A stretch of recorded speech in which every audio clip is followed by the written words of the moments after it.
જય શ્રી રામ બધા મિત્રોને. તો મિત્રો જો ઘઉં વાટવા મશીન આવ્યું છે. આ ઘઉં બધા વાટવાના છે એટલે જો આ મશીન લાવ્યા છીએ. એ રીતનું કંઈક મશીન છે. આ મશીનથી ઘઉં વાટવાના છે બધા. આપણા ભાઈ લાવ્યા છે મશીન ઘઉં વાટવા.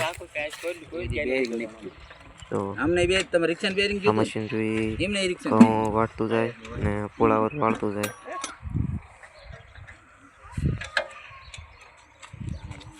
તો જો આવી રીતનું કંઈક મશીન છે. આપણે પહેલી વખત લાવ્યા છીએ ઘઉં વાટવા. આપણે વધ વઢાવવાના છે. મશીન કાંઈ બહુ મોટું છે નહીં, મશીન પણ નાનું એવું જ છે. આપણા ભાઈ બેસી ગયા છે મશીન ઉપર. તો એવી રીતનું કંઈક મશીન છે અને આપણે ઘઉં વઢાવવાના બધાય. આ બધા ઘઉં વાટવાના જો એવી રીતની કંઈક બનાવટ છે મશીનની.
તો મિત્રો જો ઘઉં વાટવાનું ચાલુ કરી દીધું છે આપણા વલિયામાં.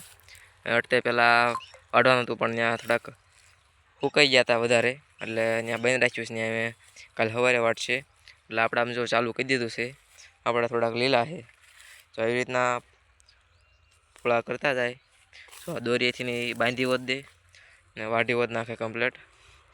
આપણે આમ ચાલુ કર્યું છે. જો પેલું વખાડું વાટ નાખ્યું છે. આવી રીતના પોળા કરતા જાય. આપણે થોડાક એમ તો ખરે છે, બહુ ઈવડાઈ કરતાં થોડાક ઓછા ખરે છે. તો આવી રીતના વાઢે છે. તો મિત્રો જો ઘઉં વાઢ નાખ્યા છે બધાય. આપણે બાર ગામ વહી ગયા હતા એટલે પછી બીજો વિડીયો કેવી રીતના થોડુંક બહુ ઉતાર્યો નહોતો, કારણ કે આપણે પછી બંધ રાખ્યું હતું. સાંજ પડી ગઈ હતી એટલે ને પછી બીજા દિવસે રાખ્યું હતું વાઢવાનું, પણ આપણે હાજરમાં નહોતા.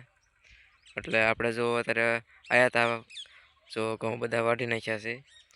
આવી રીતના થોડાક જો પાળી ઉપર હોય એ થોડાક ઊભા રહી જાય. બાકી બધા જો વઢાઈ ગયા છે ને પોળાઓ જો વળી ગયા કમ્પ્લીટ.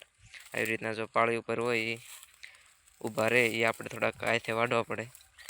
અમુક આડા પડી ગયા હોય એને કોટે જો એ થોડાક વાઢવા પડે, કારણ કે એ અંદર મશીનમાં ન આવી શકે. જો આ બધા વાઢ નાખ્યા આપણે પડખે છે એને, ને આપણા તે વાઢ નાખ્યા છે એ પણ દેખાડું. જો આવી રીતના મશીનનું કામ છે. મશીનનું કામ બહુ સારું છે, કારણ કે આનું ખાર્યું નીકળે એટલે ખાર્યું ને કુવણ, એટલે કુવણના લીધેથી ને વઢાવવા પડે. આપણે જો વઢાઈ નાખ્યા, આપણે વાઢી નાખ્યા હતા.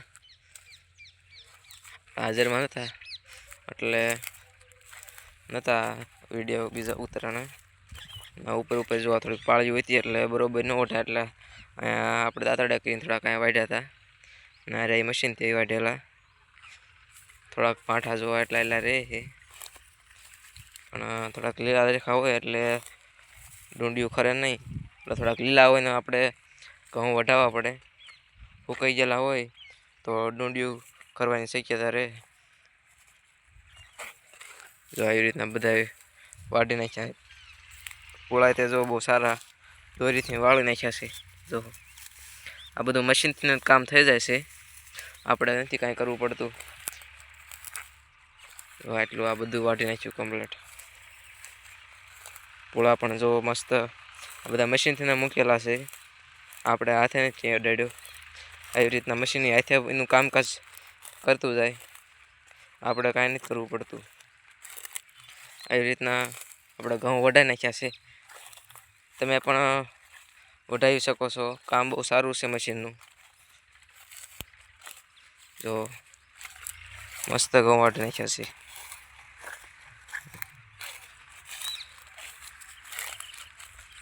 આપણે જો થોડુંક પાળી ઉપર ખડ થઈ ગયું છે.